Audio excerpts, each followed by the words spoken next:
Let's take a look at what is making, I guess, news around Australia and around the Australian property market, starting with national auction clearance rates. Yeah, well, you said earlier on they're dropping and people are talking about it. It's not that bad at all, Dan.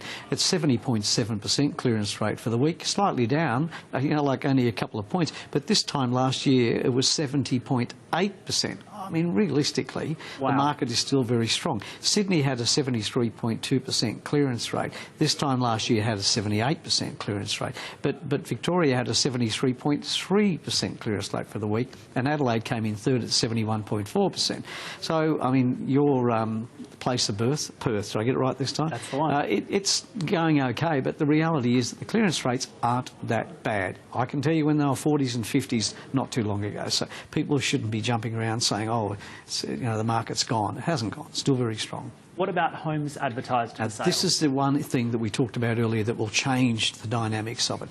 There was an increase, a wonderful increase of 1.72% in listings this time over last week. And I know when I did the figures for Eliza, it was the same the week before.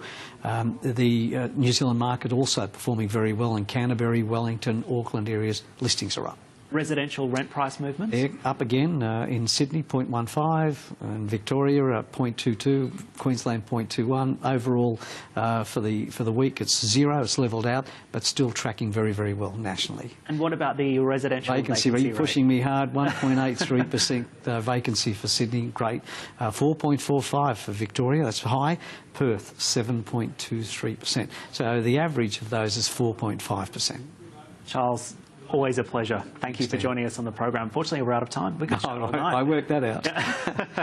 All right, we'll look forward to seeing you again soon. And thanks for your company tonight. I'm Dan Murphy. We'll see you again soon.